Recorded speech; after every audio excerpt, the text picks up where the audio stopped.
Hello everyone, welcome back to online study on. आज हम इस वीडियो में बात करेंगे बिहार दरोगा एसआई के लिए सेट नंबर 7। उम्मीद है कि इससे पहले कि आपने बाकी के सभी सेट को देख रखा होगा, क्योंकि यहाँ पे जो सेट चलाया जा रहा है वो आपके एग्जाम्स के लिए बहुत ज़्यादा हेल्पफुल है प्रैक्टिस के लिए। तो डेली बेसिस पे सेट मिल रहा है, प्रैक्टिस करते रहिए।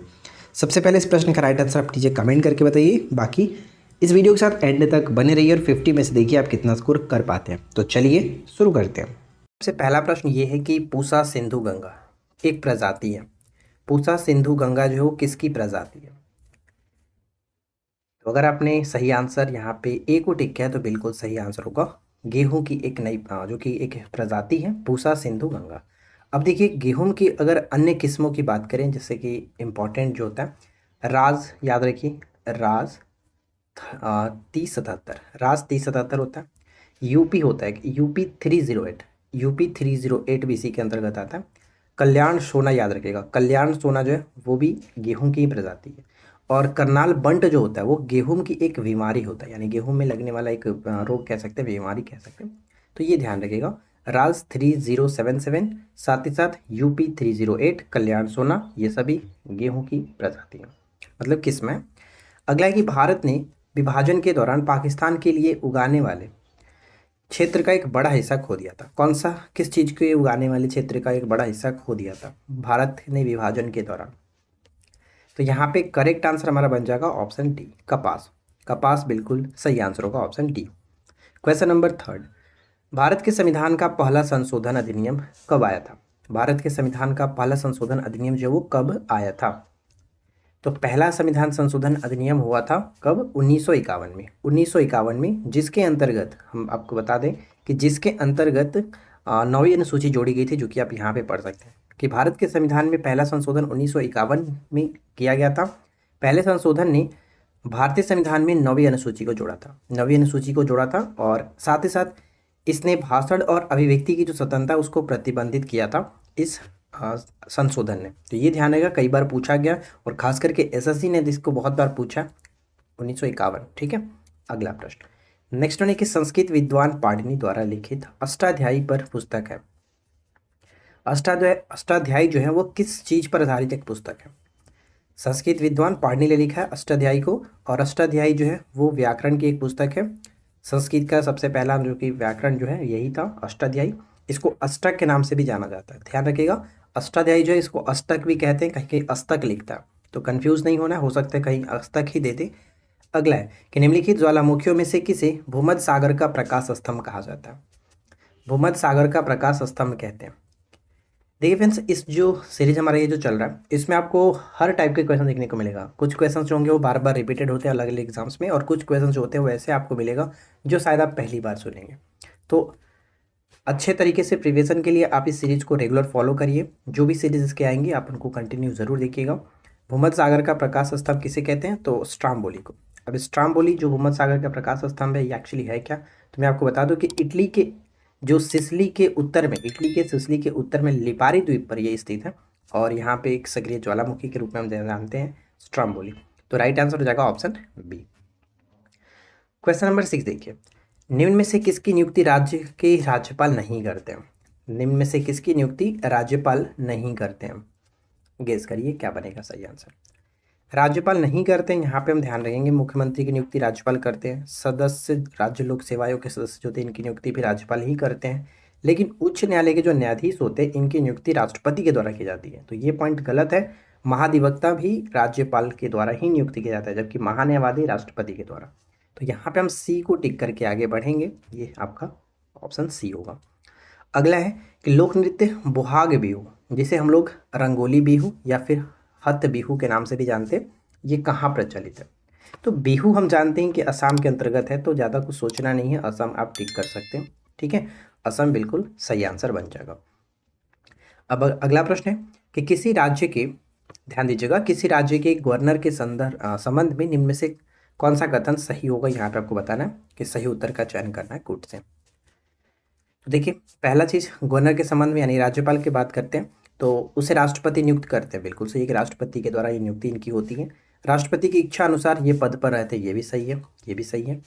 उनमें राज्य की कार्यपालिका शक्ति निहित होती है, राज्य की कार्यपालिका शक्ति राज्यपाल में, जबकि जो राष्ट्र की कार्यपालिका शक्ति होता है या फिर केंद्र की कार्यपालिका शक्ति होता है वो राष्ट्रपति में नहीं होता है, तो ये भी सही है। और सामान्यतः वह 5 वर्ष के लिए पद पर रहते हैं। तो यहाँ पे हम देख सकते हैं कि चारों के चारों पॉइंट्स बिल्कुल सही है। राइट आंसर डी हो जाएगा। राइट आंसर डी को टिक करके आगे बढ़ सकते हैं। क्वेश्चन नंबर 9 कह रहा है कि परमाणु संख्या 86 का तत्व किस ब्लॉक से संबंधित है। परमाणु संख्या 86 का जो तत्व है किस ब्लॉक से संबंधित है। तो आपको हम पहले भी बताया है, साइंस की जो हमारी बहुत सारी सीरीज आई है उसमें मैं आपको पहले बता चुका हूँ कि 13 से लेकर के 17 और साथ ही साथ एक 18, ये जो सब समूह है इसमें जितने भी तत्व आते हैं वो पी ब्लॉक के अंतर्गत आते हैं, पी ब्लॉक के अंतर्गत। तो यहाँ पे हम कह सकते हैं कि 86 जो आता है वो रेडॉन कहाँ पे आएगा, रेडॉन भी इसी के अंतर्गत आएगा। तो पी ब्लॉक के अंतर्गत यहाँ पे करेक्ट आंसर बनेगा ऑप्शन बी, रेडॉन आता है 86 पी ब्लॉक। ठीक है, तो यहाँ पे ध्यान रखिएगा बी हो जाएगा। अगला प्रश्न कि अपनी मृत्यु के दौरान किसने कहा था कि मैं स्वाधीन भारत में मरना चाहता था परंतु मेरी यह इच्छा पूरी ना हो सकी। ये कथन किसका है। अपनी मृत्यु के दौरान किसने कहा था कि मैं स्वाधीन भारत में मरना चाहता था परंतु मेरी इच्छा पूरी ना हो सकी। यह कथन किसका है, यह बात किसने कही थी। तो करेक्ट आंसर हमारा बनेगा ऑप्शन सी, मोतीलाल नेहरू। मोतीलाल नेहरू ने ये बात कही थी। अच्छा, मोतीलाल नेहरू से संबंधित 2-3 पॉइंट्स है जो कि आपको याद रखना है। जैसे मोतीलाल नेहरू ने 1928 में संविधान का मसौदा तैयार करने के लिए एक समिति भी बनाई थी, मतलब समिति की अध्यक्षता इन्होंने किया था। साथ ही साथ नेहरू रिपोर्ट इन्होंने प्रस्तुत किया था 28 अगस्त 1928 को। नेहरू रिपोर्ट बहुत इंपॉर्टेंट है, हमेशा पूछा जाता है। नेहरू रिपोर्ट 28 अगस्त 1928 को इन्होंने प्रस्तुत किया था। तो ये डेट आपको याद रखना है, 28 अगस्त 1928 को। ठीक है, इंपॉर्टेंट रहेगा। तो ऑप्शन सी को टिक करेंगे। चलिए आगे बढ़ते हैं। अगला है कि धर्म सूत्रों एवं स्मृतियों के काल में आसुर, आर्स, देव और पैशाच आदि किसके प्रकार है। धर्मसूत्रों और स्मृतियों के काल में आसुर, आर्स, देव और पैशाच जो थे वो विवाह के प्रकार थे, विवाह के प्रकार थे, ऑप्शन ए। नेक्स्ट क्वेश्चन है कि कंबुकर्णी नली मानव शरीर के किस हिस्से में स्थित है। कंबुकर्णी जो नली है वो मानव शरीर के किस हिस्से में स्थित है। तो यहाँ पे करेक्ट आंसर होगा कंबुकर्णी नली का संबंध हो जाता है कान के साथ, कान के साथ, ऑप्शन बी हो जाएगा। ठीक है, कान के साथ। अगला देखिए, कंप्यूटेड टोमोग्राफी जिसको सीटी स्कैन के नाम से जानते हैं, सीटी स्कैन आमतौर पर क्या उपयोग करती है, यानी कि सीटी स्कैन में किसका उपयोग किया जाता है। तो सीटी स्कैन में एक्सरे का उपयोग करते हैं, एक्सरे का। और एक्सरे की खोज किसने की थी, रोंटगन ने। ठीक है, रोंटगन ने 1895 में इसकी खोज की थी, एक्स किरण की। अगला प्रश्न है कि प्रिज्म से गुजारने के दौरान निम्न में से कौन सा रंग सबसे ज़्यादा बिखरेगा। तो ये क्वेश्चन बहुत अच्छा है, इसको याद रखिएगा। जब अगर प्रिज्म की हम बात कर रहे हैं तो प्रिज्म से अगर श्वेत प्रकाश गुजरता है तो ये 7 रंगों में विभक्त होता है, 7 रंगों में विभक्त होता है। ठीक है, अब यहाँ पे जो 7 रंग विभक्त होता है, सबसे कम जो विचलित होता है, सबसे कम विचलित रेड कलर का होता है और सबसे ज़्यादा जो विचलित होता है वो वॉयलेट कलर का होता है। यहाँ पे आप देख सकते हैं, जो कि ये और इसको दर्शाया जाता है कोण के रूप में। तो यहाँ से अगर प्रकाश जा रहा है तो देखिए सबसे ज़्यादा जो विचलित होता है, सबसे ज़्यादा जो विचलित हो रहा है वो आपका कौन सा, बैंगनी कलर होता है, सबसे ज़्यादा बैंगनी कलर, और सबसे कम लाल कलर, और सबसे कम लाल कलर जो कि यहाँ पे देखिए क्वेश्चन कह रहा है बिखरने के बाद, जिसको हम लोग प्रकीर्णित कहते हैं, स्कैटरिंग इंग्लिश में कहा जाता है। तो अगर ये सबसे कम प्रकीर्णित हो रहा है तो इसका तात्पर्य ये है कि इसका तरंगदैर्घ्य जो होगा वो ज़्यादा होगा। और यही कारण होता है कि तरंगदैर्घ्य इसका ज़्यादा होने के कारण इसको हम लोग जो कि रेड कलर को खतरे के सिग्नल के रूप में इस्तेमाल करते हैं, क्योंकि ये ज़्यादा दूर तक दिखाई पड़ जाता है, ज़्यादा छितराता नहीं है, मतलब बिखरता नहीं है, तो इसीलिए इसका इस्तेमाल किया जाता है। तो आई होप कि आपको समझ में आ गया होगा, यहाँ पे सही आंसर हो जाएगा ऑप्शन ए। चलिए आगे बढ़ते हैं। अगला प्रश्न है कि निम्नलिखित में से कौन होमिनिडी के परिवार से संबंधित है। होमिनिडी के परिवार से संबंधित है।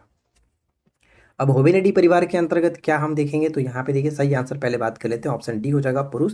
और होमिनिडी के अंतर्गत हम यहाँ पे लिखे हैं, देखिए होमिनिडी में महान वानर शामिल होते हैं, वानर। अब वानर के अंतर्गत देखिए वन मानुस, साथ साथ गोरिल्ला आ जाते हैं, चिंपैंजी आ जाते हैं, बोनोबोस, और एक मानव भी इसी के अंतर्गत आता है, होमोसेपियंस जानते हैं आप।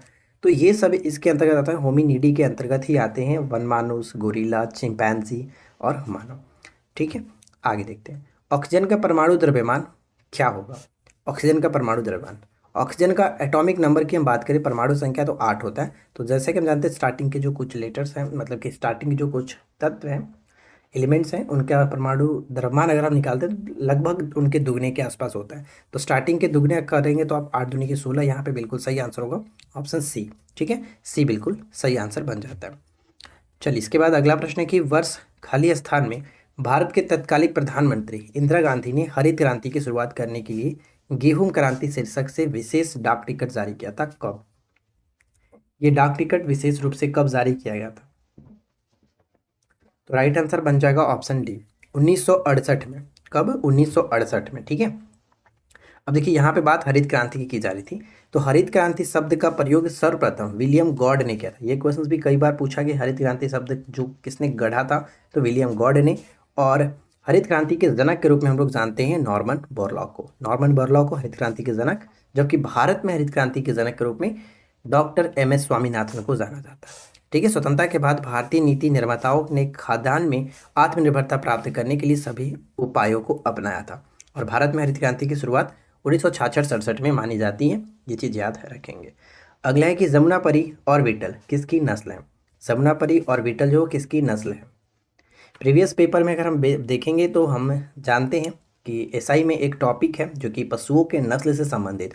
तो ऑलरेडी मैं इस पर 2-3 वीडियो बना चुका हूँ। तो अगर आपने उस वीडियो को नहीं देखा है, जो कि मैंने बहुत ही अच्छे तरीके से आपको ट्रिक माध्यम से याद करा है, एक बार अगर वीडियो को देख लेंगे तो फिर कभी भूलने वाले नहीं हैं।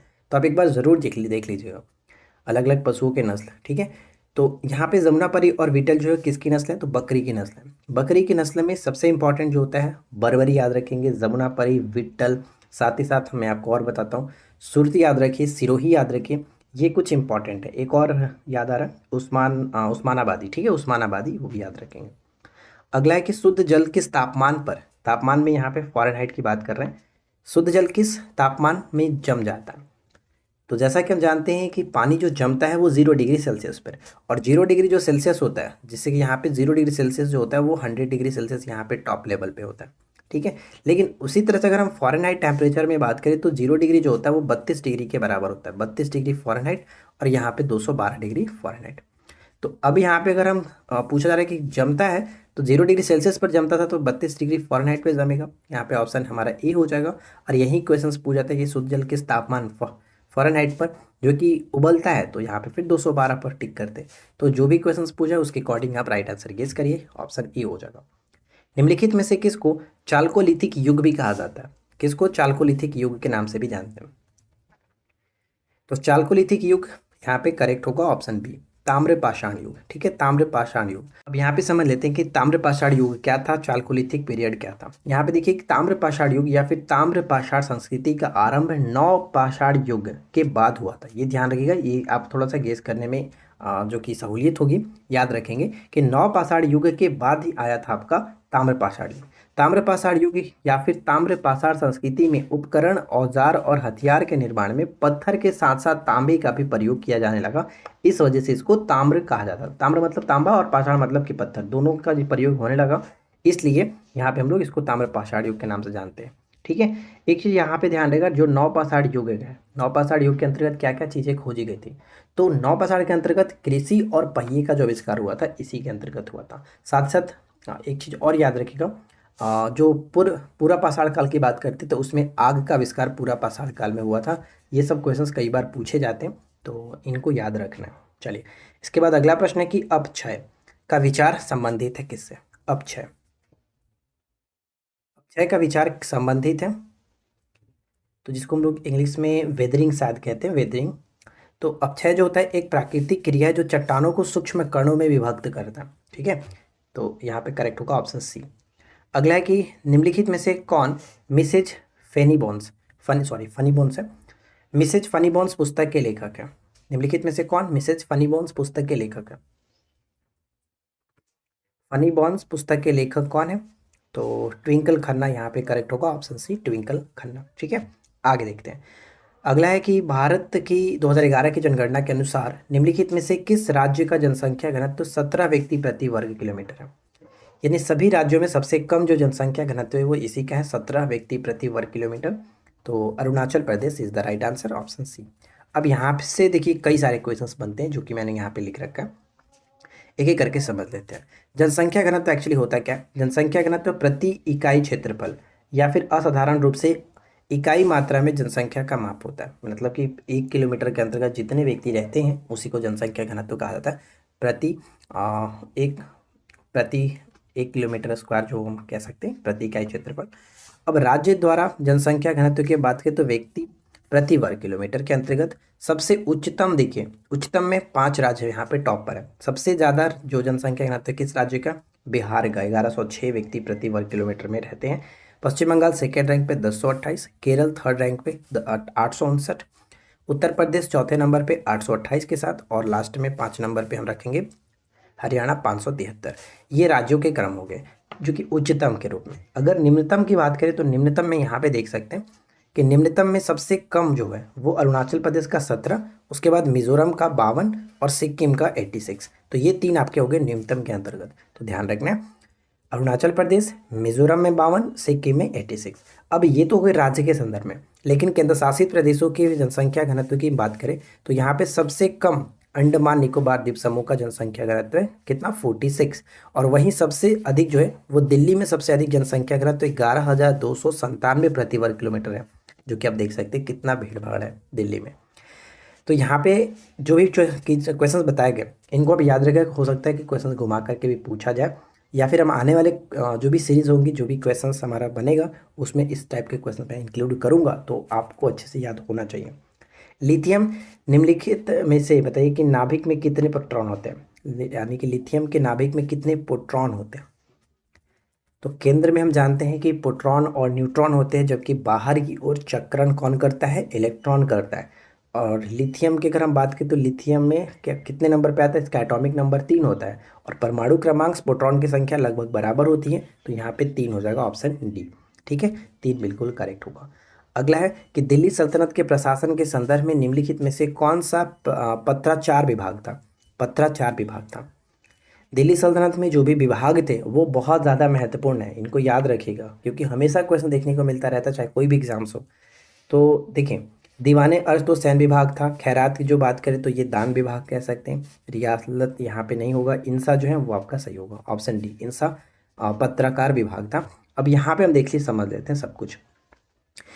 सरकार के विभाग जो थे वो कौन कौन से थे, तो दीवाने जो विजारत था, दीवाने विजारत क्या था, तो राजस्व और वित्त विभाग, दीवाने विजारत राजस्व और वित्त विभाग। दीवाने अर्ज की बात करें तो अर्ज यानी कि ये इसके जो अधिकारी होते थे अरिज ए ममालिक के नाम से जानते थे, नेतृत्व वाला सैन्य विभाग हुआ करता था। दीवाने अर्ज सैन्य विभाग। दीवाने इंसा की बात करते तो शाही पत्र या फिर व्यवहार का विभाग हुआ करता था, यानी पत्र, यहाँ पे पत्रकार विभाग यही था। इसके बाद हम यहाँ पे देखें दीवान ए रिसालत की देखें तो विदेशी मामलों का विभाग था, ऊपर में देखे थे हमने। दीवान ए रिसालत जो था विदेशी मामलों का विभाग हुआ करता था। दीवान ए बंदगान जो है वो दासों का विभाग है, फारसी में बंदगान गुलाम को ही दास को ही कहते थे। दीवान खैरात एक दान विभाग था, फिरोज शाह तुगलक ने इसको बनाया था। दीवान मुस्तखराज जो कि अलाउद्दीन खिलजी ने ये बकाया वसूल करने के लिए था, अलाउद्दीन खिलजी ने इसको बनाया था। इसके साथ एक और है यहाँ पे दीवाने कोही, दीवाने कोही कृषि विभाग हुआ करता था, मोहम्मद बिन तुगलक ने इसको बनाया था। तो ये सभी विभाग आपको याद होने चाहिए। चलिए अगला प्रश्न ये है कि हाल ही में उत्तराखंड सरकार ने समान नागरिक संहिता को लागू करने हेतु 5 सदस्यीय मसौदा समिति के गठन की घोषणा की है। इस कमेटी के चेयरपर्सन किसको बनाया गया था, मोस्ट इंपॉर्टेंट क्वेश्चन रहने वाला है, और ये सब क्वेश्चंस मैं आपको ऑलरेडी करा चुका हूँ। अगर आपने हमारे जून 2022 वाली करंट की देखा होगा तो उसमें आपको ये क्वेश्चंस मिल जाएंगे, उसका मास्टर वीडियो मैं बहुत जल्द अपलोड करने वाला हूँ। तो यहाँ पे देखिए 5 सदस्यीय जो मसौदा समिति तैयार की गई थी उसके चेयरपर्सन बनाया गया था सेवानिवृत्त जज रंजना देसाई को। रंजना देसाई यहाँ पे ऑप्शन ए हो जाएगा। उम्मीद करते हैं कि आप लोगों ने वीडियो को लाइक और चैनल को सब्सक्राइब कर लिया होगा, क्योंकि अगर आप रेगुलर इसी तरह के क्वेश्चन चाहते हैं तो डेफिनेटली सब्सक्राइब करके रखना चाहिए। हाल ही में मनाए गए विश्व खाद्य सुरक्षा दिवस के संबंध में निम्न में से कौन सा कथन सही है। विश्व खाद्य सुरक्षा दिवस तो ये प्रत्येक वर्ष 7 जून को मनाया जाता है, जो कि बिल्कुल सही है। 2022 में इस दिवस का जो थीम है सुरक्षित भोजन बेहतर स्वास्थ्य, सुरक्षित भोजन और बेहतर स्वास्थ्य, यानी दोनों के दोनों पॉइंट्स बिल्कुल सही। राइट आंसर सी को टिक करके आगे बढ़ेंगे, दोनों कथन सही है। अगला है कि जून 2022 को जारी खाद्य राज्य खाद्य सुरक्षा सूचकांक 2022 में कौन सा राज्य शीर्ष स्थान पर रहा। राज्य खाद्य सुरक्षा सूचकांक 2022 में कौन सा राज्य शीर्ष स्थान पर रहा, तो किसे टिक करेंगे, option A Tamil Nadu, Tamil Nadu top पर रहा, ऑप्शन ए हो जाएगा तमिलनाडु। ठीक है, आगे बढ़ते हैं। निम्नलिखित कथनों पर विचार करें और सही कथन को चुनें। यहाँ पे देखिए आपको सही कथन चुनना है। पहला है कि पर्यावरण प्रदर्शन सूचकांक 2022 में डेनमार्क शीर्ष स्थान पर है। क्या ये सही है? तो बिल्कुल सही है कि डेनमार्क टॉप पर है पर्यावरण प्रदर्शन सूचकांक में। और भारत का स्थान फुल मार्क्स मिला था 180 में 180। तो यहाँ पे दोनों के दोनों कथन बिल्कुल सही है, तो ध्यान रखिएगा 180 था। अगला है कि किस राज्य ने ब्लू ड्यूक को राज्य तितली घोषित किया? ब्लू ड्यूक को राज्य तितली के रूप में घोषित किया किस राज्य ने? Right answer will be option B, Sikkim. Sikkim correct answer है, ऑप्शन बी को टिक करेंगे, सिक्किम। अगला देखिए कि चंदन नगर को 1673 में एक फ्रांसीसी उपनिवेश के रूप में स्थापित किया गया था। बंगाल के तत्कालिक नवाब वो कौन थे जिन्होंने हुगली नदी के दाहिने तट पर एक व्यापारिक चौकी स्थापित करने की अनुमति प्राप्त की? कौन है वो? तो इनका नाम है इब्राहिम खान। Ibrahim Khan, option C, Ibrahim Khan. ठीक है। अगला प्रश्न, डच ने भारत में अपना पहला जो कि उपनिवेश कहाँ स्थापित किया था? डच ने भारत में अपना पहला उपनिवेश कहाँ स्थापित किया था? गेस करिए। तो अगर आपने ऑप्शन सी को टिक किया, मसूलीपट्टनम या फिर मछलीपट्टनम कहते हैं, तो सी बिल्कुल सही आंसर है, मसूलीपट्टनम में। 1742 में फ्रांसीसी ईस्ट इंडिया कंपनी के गवर्नर के रूप में कौन थे? इनकी नियुक्ति की गई थी। भारत में एंग्लो फ्रांसीसी संघर्ष की शुरुआत देखी थी। गवर्नर के रूप में वो कौन थे जिनकी नियुक्ति मतलब की गई? भारत में एंग्लो फ्रांसीसी संघर्ष की शुरुआत इन्होंने देखा था। तो राइट आंसर हो जाएगा option C, Joseph Francois Dupleix. ठीक है, option C. Afonso de Albuquerque Bharat में पुर्तगालियों के दूसरे गवर्नर थे। उन्हें भारत में किसका श्रेय दिया जाता है? अल्फांसो डी अल्बुकर्क जो था वो भारत में पुर्तगालियों के दूसरे गवर्नर थे, पहला अल्मीडा था। तो बताइए कि उन्हें भारत में किसका श्रेय दिया जाता है? मोस्ट इंपॉर्टेंट क्वेश्चन है, इसको अच्छे से याद रखना है। तो साम्राज्यवाद की नीति का श्रेय दिया जाता है, साम्राज्यवादी की नीति का श्रेय इनको दिया जाता है, ऑप्शन बी। यूरोपीय व्यापारी भारतीय कपड़ों को किस नाम से जानते थे? यूरोपीय व्यापारी जो थे वो भारतीय कपड़ों को किस नाम से जानते थे? किस नाम से जानते थे? ऑप्शन ए हो जाएगा, मसलिन। ठीक है, मसलिन कहते थे, ऑप्शन ए। अगला प्रश्न देखिए, नेक्स्ट क्वेश्चन क्या कह रहा है कि निम्नलिखित कथनों पर विचार करिए। तो यहाँ पे 3 पॉइंट्स है, पहला, दूसरा और तीसरा। तीनों को अच्छे से पढ़िए और बताइए कि कौन सा कथन सही होगा। पहला पॉइंट है कि धन विधेयक केवल लोकसभा में पेश किया जा सकता है, राज्यसभा में नहीं। बिल्कुल सही है कि धन विधेयक सिर्फ और सिर्फ लोकसभा में पेश किया जाता है। राज्यसभा अविश्वास प्रस्ताव पारित करके मंत्रिपरिषद को नहीं हटा सकता। तो यहाँ पे ध्यान रखिएगा, ये भी बिल्कुल सही है कि अविश्वास प्रस्ताव लोकसभा में पारित किया जाता है, तो ये बिल्कुल सही है। थर्ड पॉइंट है लोकसभा के अध्यक्ष की अनुपस्थिति में राज्यसभा का सभापति दोनों सदनों के संयुक्त बैठक की अध्यक्षता करता है। ये गलत है। क्यों? क्योंकि लोकसभा के अगर अध्यक्ष अनुपस्थित है तब वहाँ पे उपाध्यक्ष जो कि इस सभा दोनों सदनों की संयुक्त बैठक की अध्यक्षता करेंगे। अगर वो भी अनुपस्थित है तो यहाँ पे राज्यसभा के उपसभापति करते हैं, तो ये पॉइंट आपका गलत हो जाता है टोटली। तो कहेंगे 1 और 2 दोनों सही है, 1 और 2 दोनों सही है, लेकिन 3 आपका गलत था। ठीक है, तो सिर्फ और सिर्फ सही क्या बताना था? 1 और 2। अब यहाँ पे देखिए इसके बारे में अच्छे से लिखा गया, धन विधेयक।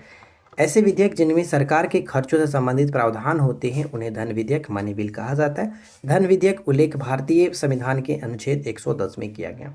ठीक है, यह एक सरकारी विधेयक है, इसे संसद केवल मंत्री द्वारा ही प्रस्तुत किया जा सकता है। इस कोई धन विधेयक धन विधेयक है या नहीं, इसका निर्णय कौन लेता है? तो लोकसभा अध्यक्ष लेता है। ये क्वेश्चन खुद पूछा जाता है। ठीक है, धन विधेयक राष्ट्रपति की अनुशंसा पर केवल लोकसभा में प्रस्तुत किया जाता है, केवल लोकसभा में प्रस्तुत किया जाता है। अगला प्रश्न कि डॉट मैट्रिक्स प्रिंटर क्या है? डॉट मैट्रिक्स प्रिंटर बताइए एक प्रकार का क्या है? तो प्रिंटर की बात करते हैं तो प्रिंटर हम जानते हैं कि वो एक आउटपुट डिवाइस है, तो प्रिंटर आउटपुट डिवाइस है, इसलिए बी हो जाएगा सही आंसर। 1920 में मूक नायक अखबार को किसने शुरू किया था? 1920 में मूक नायक अखबार को किसने स्टार्ट किया था? तो बी सी होगा correct answer, VR. Ambedkar, Bhimrao Ambedkar ji ने स्टार्ट किया था 1920 में मूक नायक अखबार। नेक्स्ट वन है कि पहला कारखाना अधिनियम कब पारित हुआ? तो पहला कारखाना अधिनियम लॉर्ड रिपन के समय में पारित हुआ था 1881 में। ठीक है, और नियमित जनगणना जो स्टार्ट हुई थी 10 वर्ष पर, प्रत्येक 10 वर्ष पर नियमित जनगणना, वो भी 1881 से ही लॉर्ड रिपन के समय में ही हुई थी। और इनको स्थानीय स्वशासन के जनक के रूप में भी हम जानते हैं। 1881 के अधिनियम का उद्देश्य श्रमिकों की कामकाजी परिस्थितियों में सुधार करना था। अधिनियम मुख्य रूप से बाल श्रम की समस्या से निपटता है। अब यहाँ पे पढ़ सकते हैं कि इसके द्वारा 7 वर्ष से कम आयु के बच्चों को कारखाना में काम करने पर प्रतिबंध लगाया गया था। 12 वर्ष से कम आयु के बच्चों के लिए काम के घंटे तय किए गए और महिलाओं के लिए भी काम के घंटे एवं मजदूरी तय की गई थी। तो ये आपको याद रखना है। देखिए, पंचवर्षीय योजना की कौन सी अवधि यहाँ पे सत्य नहीं है। तो पंचवर्षीय योजना से रिलेटेड आपको हमेशा क्वेश्चंस देखने को मिलेगा। अच्छा, एक चीज़ आप हम लोग कमेंट करके बताइए, क्या एक पार्टिकुलर आप वीडियो चाहते हैं जिसपे मैं आपको बताऊं कि आपको कैसे तैयारी करना है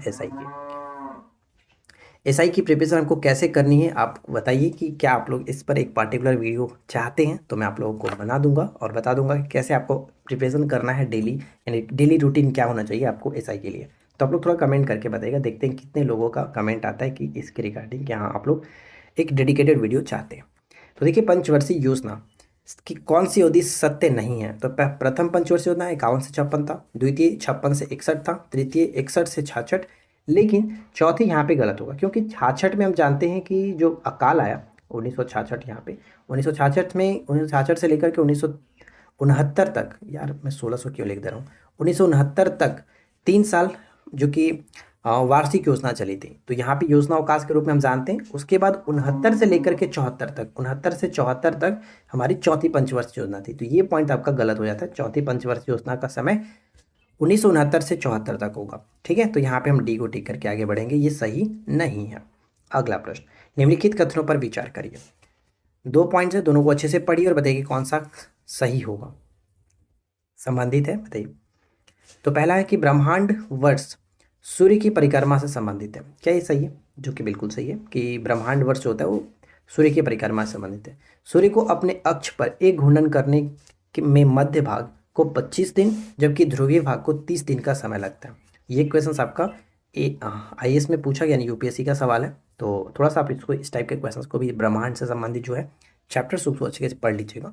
तो 1 और 2 दोनों बिल्कुल सही होगा, ऑप्शन हम बी को टिक करेंगे। चलिए, इसके बाद अगला प्रश्न देखिए। नेक्स्ट क्वेश्चन से कि वह प्रथम मुस्लिम शासक कौन था जिसके शासन के सिद्धांत को राजाओं के ईश्वरीय अधिकार सिद्धांत के समान प्रतिपादन किया गया था। राजाओं के ईश्वरीय अधिकार सिद्धांत के समान जो कि प्रतिपादन किया गया, तो राइट आंसर बन जाएगा ऑप्शन डी, बलबन। बलबन का वास्तविक नाम बहाउद्दीन था, गयासुद्दीन बलबन के नाम से इसको जानते हैं। और इन्होंने अपने विद्रोहियों के प्रति लौह एवं रक्त की नीति को अपनाया था, जिन्हें इलाही की उपाधि इसने धारण की थी। साथ ही साथ इल्तुतमिश के द्वारा स्टार्ट किया गया तुर्कान चहलगानी को इसने समाप्त किया था। और रही बात, तो इसने सिजदा और पाबोस प्रथा को स्टार्ट किया, नवरोज पर्व को स्टार्ट किया था। तो ये कुछ इससे समझ में इंपॉर्टेंट चीज़ है। निम्न में से कौन सुमेलित नहीं है, ध्यान दीजिएगा, कौन सुमेलित नहीं है। तो अच्छे से पढ़िए और बताइए क्या गलत होगा। जैसे एनीमोमीटर की बात करते हैं तो वायु की चाल नापा जाता है, अमीटर से विद्युत धारा हो गया, टैक्योमीटर से दबांतर, ये गलत है क्योंकि टैक्योमीटर अगर हम बात करें तो इससे हम याद रखते हैं कि जो वायुयान की गति होती है, ठीक है, वायुयान की जो गति होती है वो मतलब मापा जाता है टैक्योमीटर से, ये एक चीज़ गलत होगा। और पायरोमीटर से तो उच्च तापमान को मापते ही हैं, तो सी यहाँ पे गलत है। अगला है कि उत्प्रेरक एक ऐसा पदार्थ है जो रासायनिक अभिक्रिया के वेग को क्या करता है। देखिए, इस क्वेश्चन में काफ़ी लोगों को डाउट होगा। उत्प्रेरक का कई जगह आपने पढ़ा होगा कि उत्प्रेरक एक ऐसा पदार्थ है जो रासायनिक अभिक्रिया के दर को बढ़ाता है, ये गलत चीज़ है। अगर आप इसको विकिपीडिया भी पढ़ोगे तो वहाँ पे थोड़ा सा मिसप्रिंट इसमें देखने को मिलेगा, लेकिन ध्यान रखिएगा कि उत्प्रेरक एक ऐसा चीज़ होता है, एक ऐसा पदार्थ होता है जो रासायनिक अभिक्रिया के वेग को परिवर्तित करता है, ऐसा नहीं कि सिर्फ बढ़ाता है। हो सकता है कि कुछ कैटलिस्ट ऐसे भी होते हैं कि जो रासायनिक अभिक्रिया को धीमी करते हैं, कुछ बढ़ाते हैं, तो वो उनके गति को परिवर्तित करता है। ये नहीं कह सकते हैं कि सिर्फ और सिर्फ बढ़ाता है, मतलब ज़्यादातर तो होते हैं कि वो बढ़ाते ही हैं, लेकिन ऐसा नहीं कह सकते कि सिर्फ और सिर्फ बढ़ाते ही हैं। ये चीज़ आपको ध्यान रखना है, वो परिवर्तित करते हैं। यहाँ पे सही आंसर आपका सी होगा। कई जगह आपको देखने को मिलेगा सिर्फ और सिर्फ बढ़ाते हैं मिलता है, लेकिन वो गलत है, थोड़ा सा आप सुधार करेंगे। उत्प्रेरक देखिए, वह पदार्थ जो किसी रासायनिक अभिक्रिया के वेग को परिवर्तित कर देता है परंतु स्वयं अभिक्रिया के अंत में मात्रा तथा संगठन की दृष्टि से अपरिवर्तित रहता है। यानी कि एक चीज़ आप समझिए कि कैटलिस्ट जो होता है वो रासायनिक अभिक्रिया के वेग को परिवर्तित करता है, लेकिन वो रासायनिक अभिक्रिया में खुद भाग नहीं लेता है। ये चीज़ आपको याद रखना है, उसी को उत्प्रेरक कहा जाता है। ठीक है, तो ये बहुत इंपॉर्टेंट पॉइंट्स है, कन्फ्यूजन पॉइंट है, इसको याद रखना। अगला देखिए, मनुष्य के शरीर में एंट अमीबा के लिए हिस्टोलिटिका कहाँ पाए जाते हैं। एंट अमीबा के लिए हिस्टोलिटिका कहाँ पाए जाते हैं। तो ये आंत में पाया जाता है, ऑप्शन ए हो जाएगा, आंत में पाया जाता है। ठीक है, आंत में। अगला है कि किस अनुच्छेद के अंतर्गत कोई नागरिक मूल अधिकारों के किसी भी उल्लंघन के लिए सीधे ही उच्चतम न्यायालय में मुकदमा कर सकता है, सीधे ही वो सुप्रीम कोर्ट में मुकदमा कर सकता है।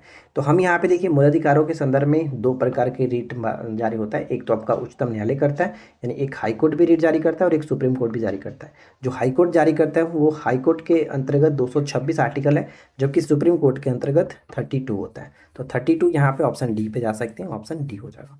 ठीक है, चलिए आगे बढ़ते हैं। राजा नंद का उल्लेख करने वाला अभिलेखीय प्रमाण कौन सा है? राजा नंद का उल्लेख करने वाला अभिलेखीय प्रमाण कौन सा है?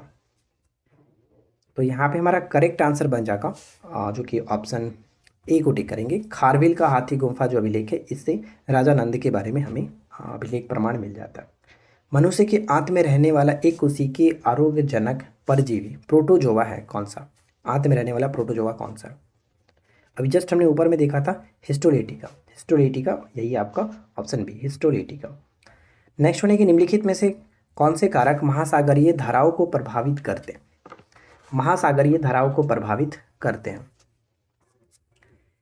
तो देखिए यहाँ पे महासागरीय धाराओं को प्रभावित करने की बात करते हैं तो पृथ्वी का घूर्णन भी होगा, वायुदाब और पवन भी होगा, महासागरीय जल का घनत्व भी होगा, लेकिन पृथ्वी का परिक्रमण जो होता है वो महासागरीय धाराओं से संबंध में ये इसके कोई मतलब रोल नहीं होता है। तो 1 2 3 ही यहाँ पे करेक्ट है, इस वजह से सी को टिक करेंगे, 1 2 3। ठीक है, 3 बिल्कुल सही होगा। अगला है जो कि आज की इस वीडियो का आखिरी क्वेश्चन है, और उम्मीद करते हैं कि आपने अब तक वीडियो को लाइक एंड शेयर जरूर कर दिया होगा, और चैनल पे पहली बार है यार आपसे रिक्वेस्ट है कि ज़्यादा से ज़्यादा सब्सक्राइब करिए, अपने फ्रेंड के साथ शेयर करिए और रेगुलर हमारे साथ प्रैक्टिस करिए। पीडीएफ की बात करते हैं तो पीडीएफ आप हमारे जो कि पेड कोर्स में जा सकते हैं, वहाँ पे बहुत ही कम कीमत पे आपको सारी चीज़ें जो कि प्रॉपर तरीके से एसआई के लिए आपको प्रिपरेशन कराया गया, जितने भी उसके सिलेबस के अकॉर्डिंग टॉपिक हैं, टॉपिक वाइज नोट्स प्रोवाइड कराए गए, तो आप जाकर के वहाँ से ज्वाइन कर सकते हैं और ये सारी पीडीएफ आपको मिल जाएगी वहाँ पे। एनसीईआरटी का एमसीक्यू भी आपको वहाँ पे मिल जाएगा। देखिए लास्ट क्वेश्चन क्या कह रहा है कि किस अधिनियम के द्वारा ब्रिटिश संसद ने चाय और चीनी चाय और चीन के साथ व्यापार को छोड़कर के ईस्ट इंडिया कंपनी के भारत के साथ व्यापारी एकाधिकार को समाप्त किया? देखिए यहाँ पे चाय और चीन के साथ जो व्यापार है इसको छोड़ने की बात की जा रही है। जब छोड़ने की बात करते हैं तो 1813, लेकिन अगर पूरी तरह से समाप्त करने की बात करता तब वहाँ पे हम 33 पे जा सकते थे। ये क्वेश्चन ऑलरेडी आपका पिछली बार पूछा गया, तो ध्यान में रखना है। सही आंसर क्या बनेगा? ऑप्शन ए, सिर्फ और सिर्फ 1813 का चार्टर अधिनियम के द्वारा ब्रिटिश संसद ने चाय और चीनी के साथ व्यापार को छोड़कर ईस्ट इंडिया कंपनी के भारत के साथ एकाधिकार को समाप्त कर दिया था। तो ये ध्यान रखना है, right answer will be option A. ठीक है, तो फ्रेंड्स उम्मीद करते हैं कि 50 क्वेश्चन आपको अच्छा लगा होगा और 50 क्वेश्चन में से काफ़ी अच्छा स्कोरिंग आपने किया होगा। जो भी स्कोरिंग किया आपने जल्दी से नीचे कमेंट्स करके बताइए, और साथ ही साथ जो मैंने आपको ऊपर में पूछा था कि आप प्रॉपर एक वीडियो चाहते हैं जिसमें आपको बताया कि किस तरह से आपको एसआई के क्वेश्चंस को डील करना है, किस तरह से अपने रेगुलर बेसिस पे प्रैक्टिस करना है, किस तरह से आपको आगे की स्ट्रैटेजी आपको रेडी रखना है एसआई के लिए, तो आप लोग जल्दी से कमेंट करके बताइएगा ताकि हम नेक्स्ट वीडियो ला सकें। चलिए मिलते हैं नेक्स्ट क्लास में। Thanks for watching, keep learning, have a good day.